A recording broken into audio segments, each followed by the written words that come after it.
Assalamualaikum warahmatullahi wabarakatuh. Para pemirsa dari talk show atau podcast Dahlan Iskan yang mengundang Yusuf Mansur, kita mengambil beberapa kesimpulan. Yang pertama, setidaknya sampai tahun 2023, Yusuf Mansur tetap berambisi untuk meraup duit sebanyak-banyaknya. Itu kalau dalam bahasa kita ini nggak ada tobat-tobatnya itu. Nggak ada tobatnya. Ya kan, nggak ada tobat-tobatnya. Kan baru kemarin 2023 itu. Jadi kalau dia beralasan, oh itu video lama itu ketika masih muda, nggak. Sampai tahun 2023 Yusuf Mansur tetap mempopulerkan gagasan-gagasan tipu yang ujung-ujungnya orang akan rugi. Ya kan? Kan beberapa bulan lalu kan anak juga muncul itu ke permukaan gitu. Dengan komunitas milenial anti bokeh. Pemirsa kan kita masih tahu ya.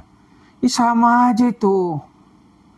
Lalu sekarang bagaimana itu orang yang mempopulerkan, membukakan jalan, atau ya menyetujuinya gitu, dan tidak berusaha mencegah atau menghentikannya. Untuk itu kita teringat hadis Nabi ya, dalam hadis itu seperti orang minum khamar, dan bagaimana orang-orang yang menyetujuinya gitu. Ini hadisnya an Ibni Umar qala Rasulullah sallallahu alaihi wasallam la'anallahu al-khamra. Allah melaknat khamar, wasyaribaha, dan peminumnya, wasakiyaha, kemudian orang yang menuangkan minuman. Ini kalau di hotel-hotel mungkin ya, atau di kafe-kafe gitu. Wa asiraha, yang tukang peras atau tukang, kan anggur itu biasa kan ada pemerasnya atau proses menjadikannya menjadi anggur. Wa mu'tasiraha, ya kan, itu yang menyuruh nih, misalnya yang punya perusahaan gitu. Wa mu'tasiraha, wa ba'i'aha, kemudian yang menjualnya. Wa mubta'aha, kemudian yang membeli. Wa hamilaha, yang memikul. Jadi kalau dulu kan anggur itu dibawa itu dari satu daerah ke daerah lain gitu. Wal mahmulata ilaih, kemudian orang-orang yang minta untuk dibawakan. Wa akila samaniha, dan orang-orang yang memakan hasil penjualannya. Jadi ternyata dalam cerita khamar itu banyak jaringan yang terlibat dalam konspirasi dosa gitu.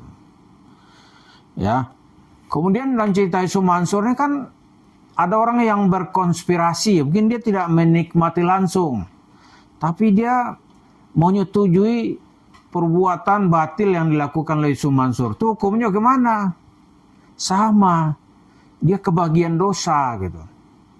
Jadi kalau kita kan sudah sering membahas itu, cerita-cerita ekonomi Yusuf Mansur itu ujung-ujungnya nipu aja, nggak ada yang lain. Kalau cerita saham, dia nggak beli, nyuruh orang aja. Mungkin dia ada konspirasi atau perjanjian apa, kita nggak tahu. Ini yang cerita masa itu orang-orang di Bank Syariah, BRI Syariah dulu tuh, sebelum BRI itu berubah menjadi Bank Syariah Indonesia. Mau kosong tuh, kami dikasih PHP aja sama dia tuh, rugi gitu. Kemudian ketika dia mempopulerkan saham, itu artinya apa? Mengajak orang ke dalam jurang kerugian.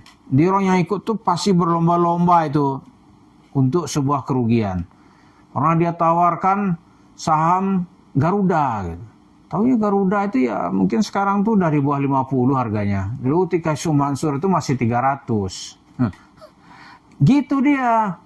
Jadi segala sesuatu kalau kita lihat ini, orang juga harus menjauhi segala sesuatu yang terkonek dengan Yusuf Mansur. segala sesuatu yang terkonek. Termasuk perusahaan-perusahaannya. Perusahaannya misalnya nih, yang pohon duitnya katakanlah gitu. Itu di warung stick and shake.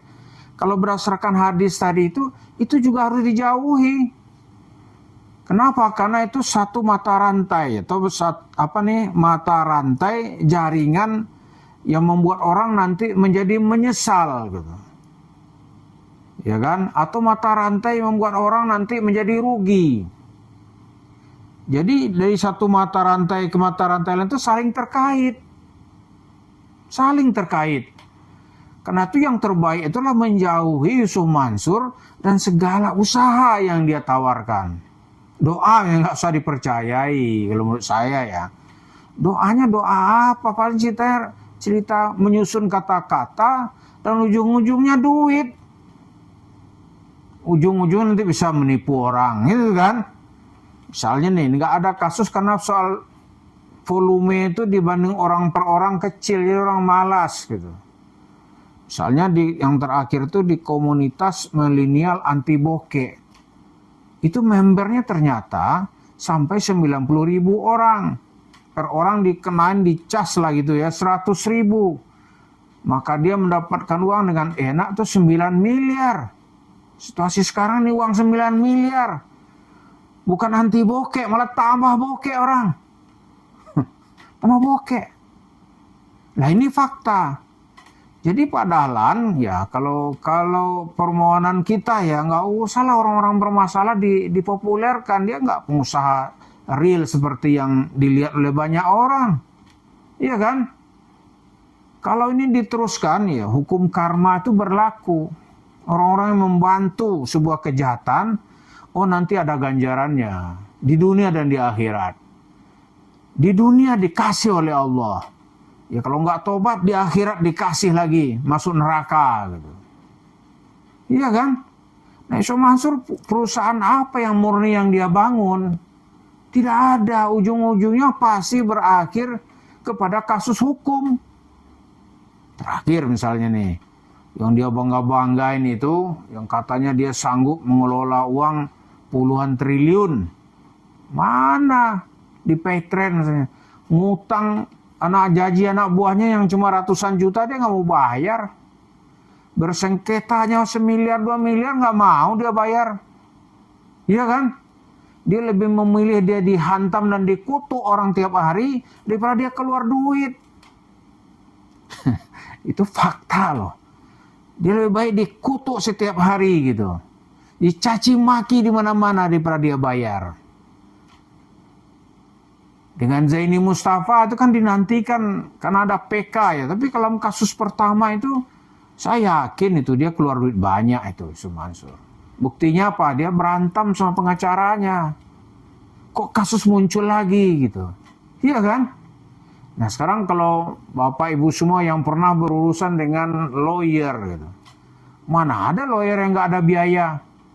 Semua tuh ada biaya, ada cost-nya gitu. Karena menjadi lawyer itu sebuah profesi, ya kan? Sebuah pekerjaan. Pasti ada cost-nya. Nah, jadi kita lihat Yusuf Mansur tuh nggak pernah beralih dari garis yang telah dia buat. Dia ingin mencari uang sebanyak-banyaknya, cerita-cerita agama, jualan-jualan dusta gitu. Jualannya jualan dusta aja. Nah, terlepas nanti Dahlan Iskan mempopulerkannya, kita tuh hanya menganggap ya orang-orang yang sudah putus asa dikasih sama dia harapan gitu. Padahal itu nggak memberikan dampak apa-apa juga. Nah kepada Pak Dahlan, usaha-usahanya itu tentu orang kan melihat, oh nih Bapak ini ternyata nggak ngerti-ngerti persoalan apa yang dihadapi oleh Yusuf Mansur. Dia seperti menghadapi persoalan konglomerat yang lagi naik daun gitu. Itu salah, ya kan? Salah besar itu. Karena itu, ya kita minta juga kepada Dahlan mencari narasumber itu juga yang lebih hafal, yang lebih real gitu. Ya kalau enggak ya itu seperti sekarang Bapak juga ada masalah, orang juga melihat, waduh, ini gimana ini, ya kan? Nah bagi Yusuf Mansur itu jalannya itu sekarang sudah jalan menuju tenggelam gitu. dia mau berakhir. Tidak bisa itu kalau dia tidak memperbaiki cara dia mencari uang gitu. Orang udah tahu semua, wah ternyata Yusuf Mansur ini ujung-ujungnya tujuannya mencari duit, dan nanti duit itu dia raup sendiri, dia bangun warung steak and shake sebanyak-banyaknya. Coba bayangkan targetnya di tahun 2025 ini, dia mau tambah 100 lagi gitu. Yang ada mungkin udah lebih dari 200. Begitu dapat nanti dipopulerkan lagi, ada tokoh mengundang dia podcast. Ini dia targetnya mungkin menambah menjadi 400 gitu. Coba duitnya bukan duit dari keturunan atau duit bisnis pure gitu. Nggak ada.